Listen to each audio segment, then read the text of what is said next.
மறைந்திருந்து அந்த 12/88 ஒரு நாள் வேலை நிறுத்தத்திற்கான ஆர்ப்பாட்டத்தை வட்டாட்சியர் நடத்துகிற போது போலீஸ் வந்தது, எங்களை கைது செய்தது, திருப்பி அங்கனே விட்டுட்டு போயிருச்சு. அன்றைக்கு சாயந்தரம் அந்த அந்த எண்ணிக்கை என்பது தமிழ்நாடு முழுவதும் லட்சம் அரசு ஊழியர்கள் இதுதான்டா சங்கம் என்பதை ஒத்துக்கொண்ட ஒரு வரலாறை 10/2 நிரூபித்து காட்டியது. அதற்கு பிறகு நாம ஒரு என்ன கோரிக்கை இருந்துச்சு?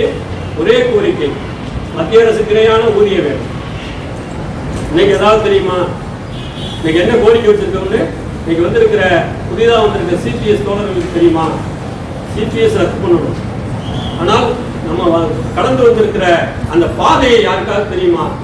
அன்றைக்கு 1988 கோரிக்கை வைக்கிற போது மத்திய அரசுக்கு இணையான ஊதியம் வேண்டும் என்ற ஒரு கோரிக்கை வைக்கிற போது அன்றைக்கு தமிழ்நாடு மாநிலங்களிலேயே கடைசி மாநிலத்தில் ஊதியம் பெறுகிற ஒரு மாநிலமாக இருந்தது.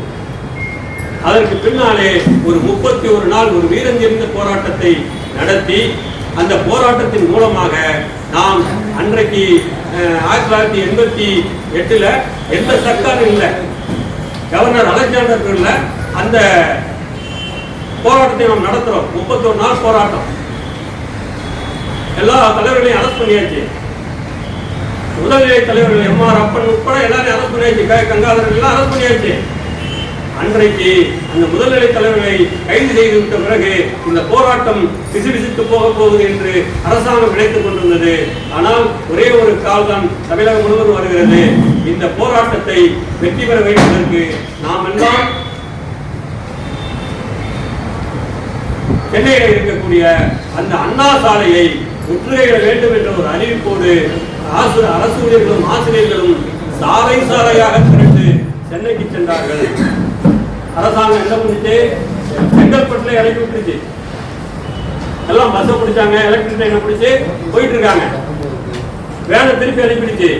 வேலை விட்டுட்டு உனக்கு பணம் வந்து வீட்டில் செட்டில் பண்றாங்கன்னு சொல்லிட்டு எல்லாரும் பஸ்ஸை பிடிச்சி போனாங்க. இப்படி போய் அவங்களுடைய அந்த திசையை முறியடித்து விட்டு சென்னை மவுண்ட் ரோட்ல இருக்கிற அண்ணா சாலையில் ஒரு பெரிய கூட்டத்தை, அரசு ஊழியர் ஆசிரியர் கூட்டத்தை கூட்டினார்கள். அந்த கூட்டத்துல அவங்க கூட்டத்தை கலைப்பதற்கு குதிரைப்படையை வைத்து கலைச்சாங்க. அன்றைக்கு முன்வரிசையில் இருந்த பெண் தோழர்கள், இன்றைக்கு முன்வரிசையில் இருக்கக்கூடிய பெண் தோழர்களுக்கு ஞாபகப்படுத்துகிறேன். அன்றைக்கு 1988 முன்வரிசையில் இருந்த பெண் தோழர்கள் அந்த குதிரைப்படை முன்வரிசையிலே உட்கார்ந்திருந்த பெண் தோழர்கள் மத்தியில அந்த குதிரைப்படையை விட்டு ஏறி விட்டு அவங்க கலைக்க சொல்றாங்க. அப்ப குதிரை 2 காலை தூக்கி கொண்டிருக்கிறது. பெண்கள் அப்படியே கையில் அந்த காலை பிடிக்கிறாங்க. அப்படி ஒரு தியாக வரலாற்றை படைத்த சங்கம் தான் தமிழ்நாடு அரசு ஊழியர் சங்கம். அந்த சங்கத்தினுடைய 15வது வட்டக்கிளை மாநாடு தான் இன்னைக்கு நடந்துட்டு இருக்கு. அப்புறம் போராட்டம் நடந்துச்சு. என்ன தீர்வு அலெக்சாண்டர் யோசிக்கிறாரு. அன்றைக்கு இருக்கக்கூடிய போலீஸ் துறையுடைய அந்த உயர் அதிகாரி பேசுறாரு.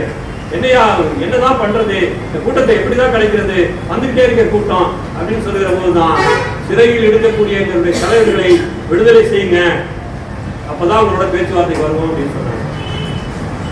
சிறையில் இருக்கக்கூடிய தலைவர் எம்.ஆர். அப்பன், கங்காதரன், மயில்சாமி போன்ற தலைவர்களை விடுவித்து அழைத்து கொண்டு வந்து மவுண்ட் ரோட்ல இருக்கக்கூடிய அந்த போலீஸ் ஜீப்ல ஏற்றி நிப்பாட்டி, எம்.ஆர். அப்பன் கொஞ்சம் குட்டையா இருப்பாரு, ஏற்றி நிப்பாட்டி அந்த கோரிக்கையை அரசாங்கம் ஒத்துக்கொண்டது.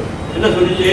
மத்திய அரசுக்கு இணையான ஊதியத்தை அடுத்த சர்க்கார், எந்த சர்க்கார் வந்தாலும், அது அண்ணா திராவிட முன்னேற்ற சர்க்கார் இருந்தாலும் சரி, திராவிட முன்னேற்ற கழக சர்க்கார் இருந்தாலும் சரி, எது வந்தாலும் உங்களுக்கான அந்த மத்திய அரசுக்கு இணையான ஊதியத்தை தருவோம் என்ற ஒரு கையெழுத்திட்ட ஒரு உத்தரவை பெற்றுக்கொண்டு அன்றைக்கு அந்த போராட்டம் கலைந்தது.